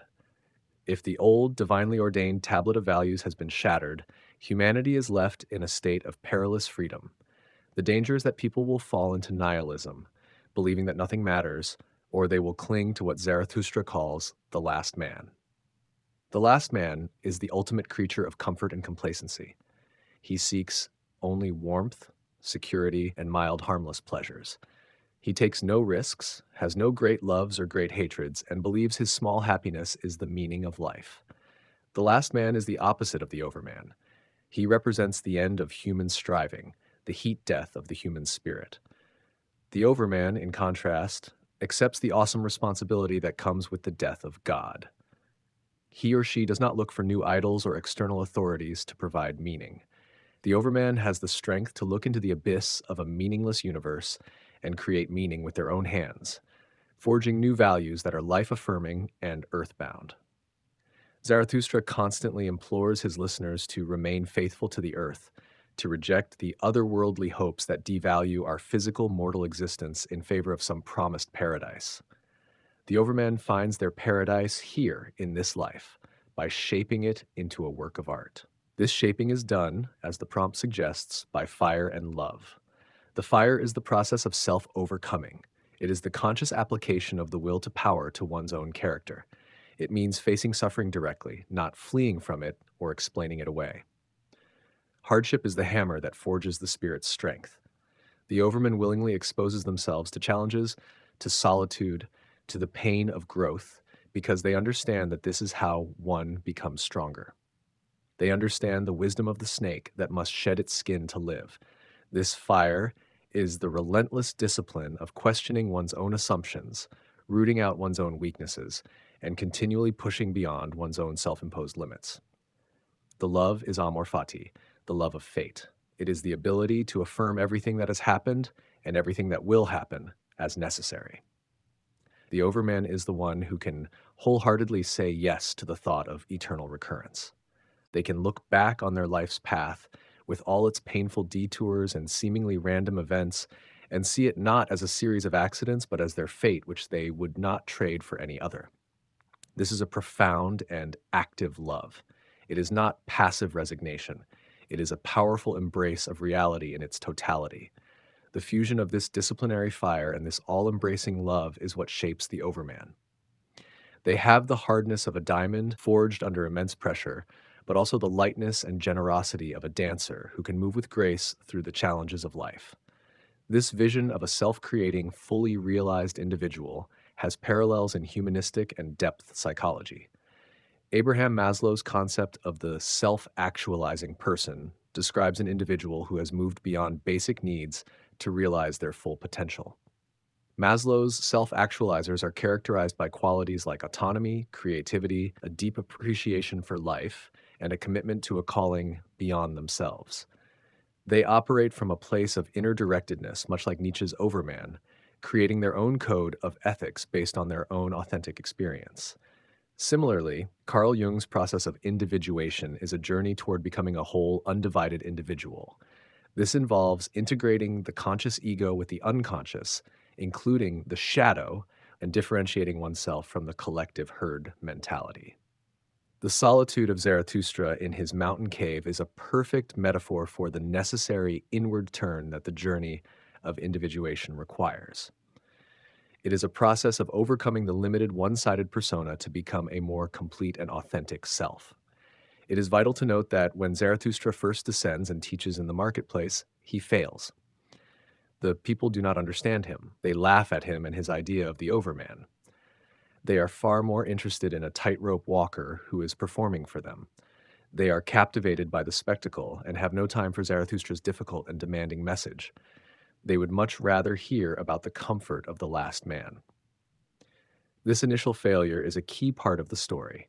It teaches Zarathustra that his message is not for everyone.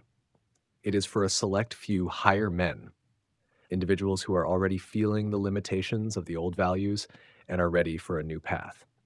His subsequent journey is a search for these companions, for those who can become a bridge to the Overman alongside him. Therefore, the Overman is not presented as an easily attainable goal.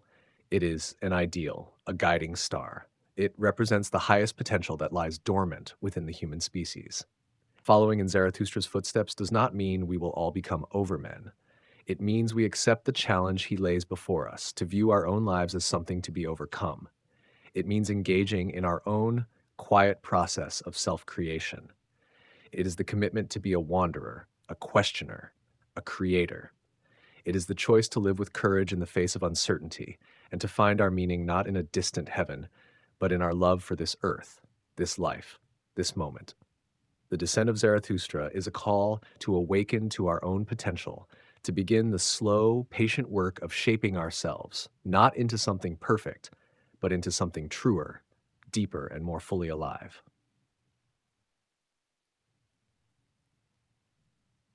We arrive at our final resting place on this journey, a destination that is not a conclusion, but a quiet, open space. Here, we encounter the culmination of Friedrich Nietzsche's affirmative philosophy, a single Latin phrase that holds the key to a profound and lasting peace, amor fati. Translated simply, it means the love of one's fate. Within this concept, we find his ultimate answer to the problem of suffering and the challenge of living in a world without transcendent guarantees. He described it as his formula for greatness in a human being. This formula, he writes, is that one wants nothing to be different, not forward, not backward, not in all eternity, not merely to bear what is necessary, still less conceal it, but to love it. We end, therefore, not with a set of answers that explain away life's difficulties, but with an invitation to a state of being. Amor fati is a soft surrender. It is not the white flag of resignation, but an acceptance so complete, so deep, that it transforms into a kind of joy. It is the practice of listening to the quiet whisper of life that says, even of the hardest moments, this too is beautiful. To truly understand the radical nature of loving one's fate, we must first be clear about what it is not. It is not fatalism. The fatalist passively resigns themselves to whatever happens, often with a sense of helplessness or despair. They see their life as a script written by an indifferent force, and they simply endure their role. Amor fati is the exact opposite of this. It is an active, joyful, and willful embrace of everything that happens. It is not just tolerating the necessary, it is loving the necessary. What does Nietzsche mean by the necessary? He means everything. Every chance event, every unexpected turn, every illness, every loss, every mistake, every moment of pain, every character flaw we possess. These are the elements of our fate, the unalterable facts of our biography. The common human reaction to these necessary and often painful events is to wish they were different. We spend enormous amounts of psychic energy in regret, in resentment, in wishing we could go back and change the past. This, for Nietzsche, is a life-denying impulse. It is a fundamental rejection of reality. Amor fati is the discipline of overcoming this impulse. This idea of accepting what is necessary has ancient roots, most notably in the philosophy of the Stoics. Thinkers like Epictetus and the Roman Emperor Marcus Aurelius built their entire ethical system around the distinction between what is in our control and what is not. Our thoughts, our judgments, our choices, these are in our control. Everything else, our health, our reputation, the actions of others, the events of the world, is not. The Stoic path to tranquility, or apatheia, was to focus all of one's energy on what is in our control and to accept everything else with a calm and rational indifference. Marcus Aurelius wrote in his Meditations, "Accept the things to which fate binds you, and love the people with whom fate brings you together, but do so with all your heart. This sounds very similar to amor fati, and Nietzsche was certainly influenced by the Stoics, but he adds a crucial transformative element. The Stoics aimed for a calm, rational acceptance that would free them from emotional disturbance. Nietzsche aims for something more. He is not seeking freedom from passion, he is seeking a passionate affirmation of everything. He doesn't want us to be merely undisturbed by fate, he wants us to fall in love with it. It is the difference between peacefully coexisting with reality and joyfully embracing it as a lover. The most powerful test for this love of fate is, of course, the thought of eternal recurrence. They are two sides of the same coin. The eternal recurrence is the question. Could you will your entire life with nothing new to be repeated an infinite number of times? Amor fati is the psychological state that allows one to answer with a resounding, joyful yes. The individual who has cultivated amor fati no longer sees the demon's question as a curse. They hear it as a divine promise. The thought that every moment of their life, including the most painful, will be eternally preserved and returned is not a horror, but a confirmation of that moment's absolute worth. It means that nothing is ever truly lost. The ability to affirm the eternal recurrence is the ultimate proof that one has achieved amor fati. It shows that one's love for life is so unconditional that it includes even the desire for its eternal repetition, with all of its inherent pain. How does this powerful acceptance relate to the will to power? It might seem at first glance that accepting fate is the opposite of exerting power. But for Nietzsche, amor fati is the highest expression of the will to power. It is the will's power over itself, its power to interpret and to shape its own experience. Since we cannot change the past, the only way to exert power over it is to change our relationship to it. The individual who practices amor fati looks back at their life and says of every event, no matter how accidental or painful it seemed at the time, thus I willed it. This is a creative act of reinterpretation. It transforms a sequence of random happenings into a chosen destiny. The will redeems the past by affirming it, by integrating it into a narrative that it loves. It is the psychological power to take the jumbled, chaotic fragments of one's life and declare them to be a beautiful, necessary whole. This is not self-deception. It is a profound act of self-creation, shaping one's own meaning and value from the raw material of one's own unalterable history. This philosophical ideal finds its most compelling real-world expression in the work and life of the psychiatrist Viktor Frankl. As a prisoner in Auschwitz, Frankl was stripped of everything that constituted his former life. Yet he observed that even in a situation of total powerlessness, a human being retained one final freedom: the freedom to choose their attitude. He saw that individuals could find meaning even in the midst of extreme suffering by choosing how they responded to it.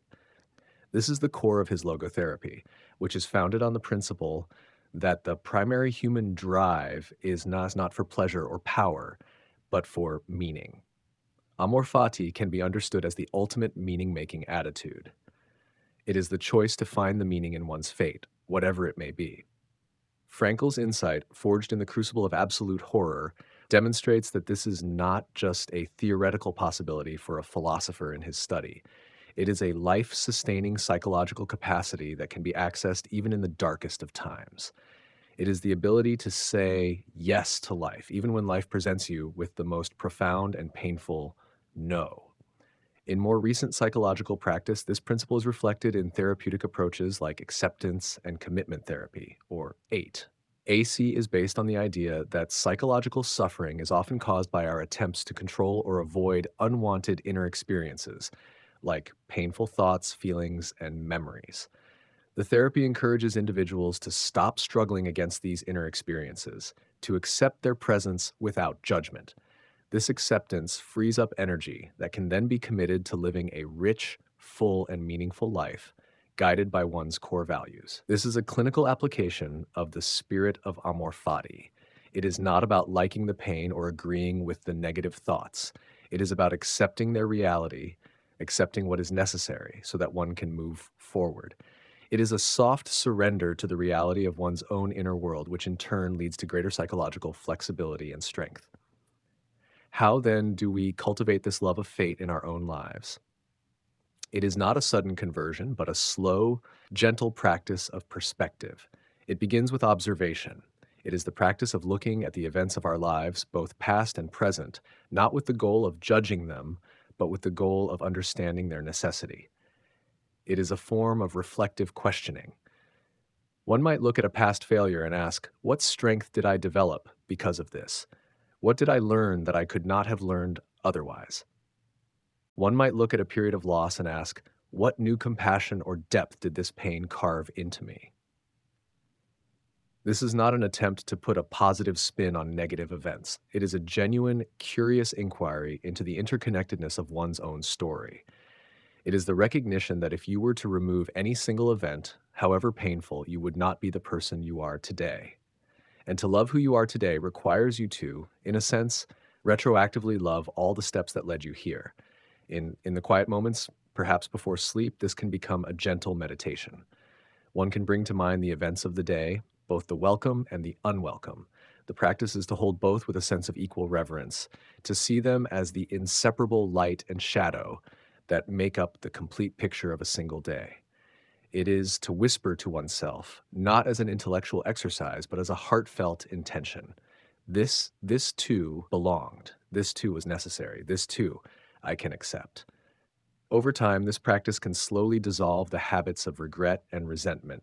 It fosters a deep sense of gratitude, not just for the gifts of life, but for the challenges that have forged our resilience. Ultimately, Amor Fati is a profound state of peace. It is the peace that comes from ceasing the war against reality.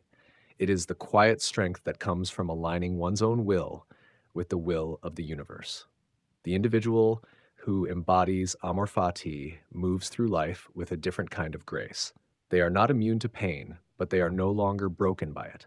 They experience sorrow, but they are no longer defined by it. They have learned to see the whole of their life as a single unfolding work of art, and they have learned to love the entire composition. They have understood on the deepest possible level that existence does not need to be justified by some external purpose or future reward. The justification is found in the love of the process itself. It is found in the quiet, unshakable peace of knowing that this life, your life, in all its unique and unrepeatable detail, is exactly as it should be. And in that quiet, you can hear the universe whisper back, this, too, is beautiful. That's it for today. If you are still listening, a sub is always appreciated. Meet you next time.